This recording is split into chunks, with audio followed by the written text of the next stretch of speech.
Hello everyone, welcome back to my channel. I'm in a slightly different spot in my house today because someone is taking up my usual chair. Today I wanted to do a bit of a cozy, another craft video. If there are any particular videos you want to see from me, please do let me know in the comments below. I am hoping that start of maybe next month, I'm going to be doing a couple more food tasting videos. I feel like I enjoy doing them and you guys all seem to like it when I do them, so we've got a couple coming up. We're sticking with crafts for now and for basically the Christmas period. There isn't going to be Vlogmas this year, it's my off year, but I probably will be throwing in some vlogs as well because a couple of people have asked for them, which is very nice of them. Today we are going to get cracking on making our own Christmas cards. Every year I say I'm going to make my own Christmas cards and I always do kind of like half of it but never all of it. This year, this is the year. Let's talk a little bit about lino printing because that's the method I'm going to use to do my cards. I really love lino printing. I think it's a really fun thing to do. You get to use little knives, like, hello. I've been doing lino printing for a little while and I have my own way that I like to do it. There are 3 different types of lino/block printing. The first is using wood block, where you carve your design into the wood. The second is hard lino, which you have to heat up with a heat gun before you can carve in your design, and I like to use soft cut lino. So it looks like this. The brand I use is SD. Basically this is a soft pliable lino, almost like, you know, modern kitchen floor lino. I prefer this one because it's a lot easier and quicker, and I think if it's not such a rigmarole to get started on a craft, you're more likely to do it, right? There's loads of stuff you can do with this. A few examples of ones that I've done in the past. I've got this little cat one, I've got this big cat one, I've got this like name tag place setting one, Christmas wreath. This is actually a wood block. You can see there's loads and loads of variation on what you can do with these. The sky's the limit. It's only your own imagination that stops you. So things that you will need, so you will need some things for this. It's not just like a DIY grab things from your house kind of thing. You are going to need some soft cut lino. I also recommend same brand SD, getting some lino cutters. These ones are really good basic ones. You can get more expensive ones once you're kind of more comfortable with it. I'm just cheap, so I always use these. It's good to get an ink roller, and also mine had an accident, but getting some block printing ink is a really good shout as well. I have done it before with other types of ink and I've done it before with types of paint, but obviously this stays nice and sticky and it means that it doesn't dry out immediately, which is what you kind of want with the block printing. So let's get started with what I decided to do. First of all, I had to choose what designs I wanted. I'm going to put them on the screen here. I chose a couple. I really like the ones that had like this fir tree kind of vibe. I like the ones that were like little atomic 1950s deers. A couple of the ones from the 50s had little houses on, which I thought were really cute as well. So those are kind of where I settled with the designs I want. I think it's nice to have 2 or 3 different designs because then you're not sending the same card out to everyone. Those are the ones that I decided to take inspiration from. So starting with how to do lino, basically the first thing to do is find your design and start sketching it onto the rough side of the lino. We use the rough side. It has like a bit of a, you can feel it, it's a slight texture, and this side is completely smooth and shiny. We're going to start sketching out our design, and things that are really important to remember when sketching out your design is everything is going to be mirrored when you print it. If you have any text, you need to mirror that text. So we're starting off by drawing it in pencil. Next thing I did was I took a pen. You can use ink, you can use watercolor, whatever, or gouache, whatever you want to use for this. I like to use just a whiteboard marker, and then we're going to color in the lino.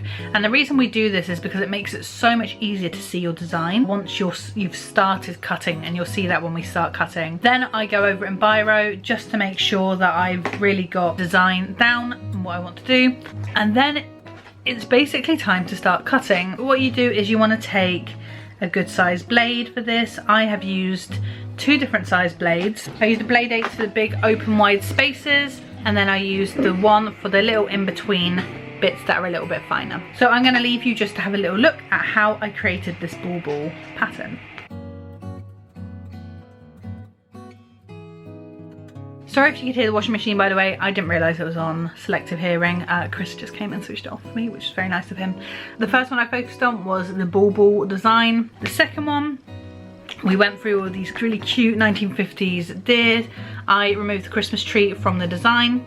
and then just had them so they were kind of like nose to nose. And we also did a little alpine Christmassy looking village scene as well, which was very cute.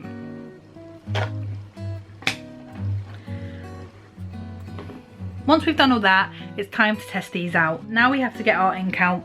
The ink is quite a sticky ink. You don't need very much on the paper or the board or whatever you're using it on. Obviously a little roller plastic thing would be the best, but I don't have one of those, so I just did mine on paper.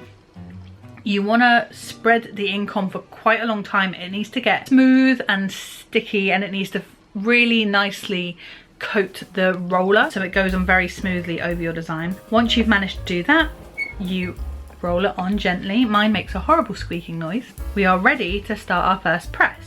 So when you are pressing your lino, you want to roll the ink on very gently, place it ink side down onto the paper, and then I like to cover mine with a little bit of cardboard, and then you basically need to press it. So I like to use this motion.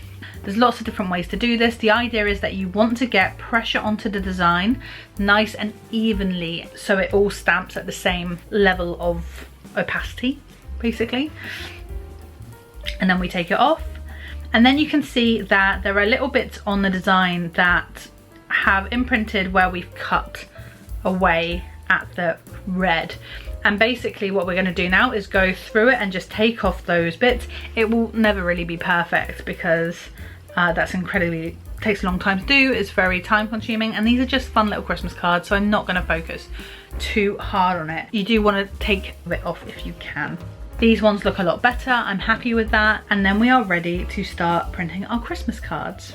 So I'm going to use this size. It's 6 by 4 inches. I thought this would be a really nice size. I got these from the work, small greetings card size. And I think we have time to start printing these properly.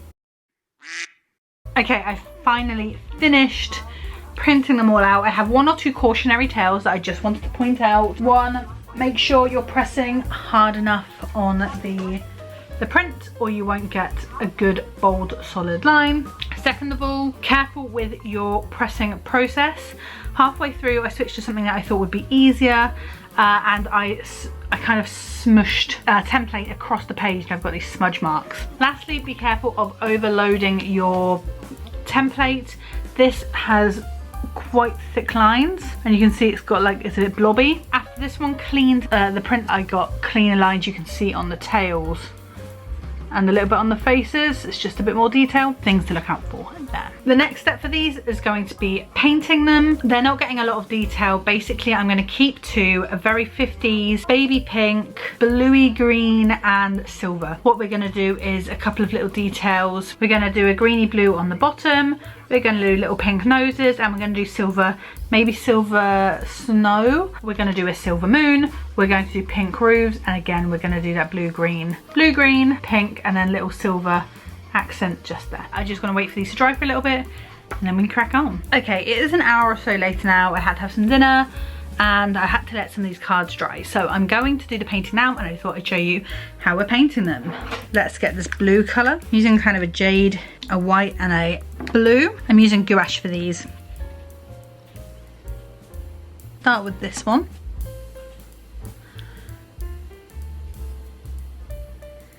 So we'll give the, now we can focus on the pink. So I've got this rose colour I'm going to mix with some white.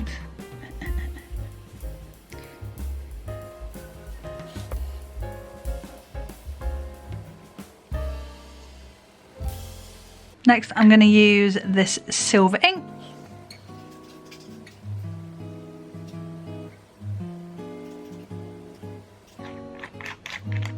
After many hours of working on them, I think we are done. First of all, we have this little bauble. Couple of notes: water-based ink will bleed when you use water. Something to bear in mind for the pink next time. I really love the little houses. I think the pink roofs were a good shout, and that little silver moon is really pretty. And then third one, I think this is my favourite card. Silver stars, little silver sort of beads and eyes. That is everything. If you like this video, then please like and subscribe. A little bit more informal with the chatting on this one. But yeah, let me know if you like this video, and I'll be back next week with another one. Hope to see you around. Bye.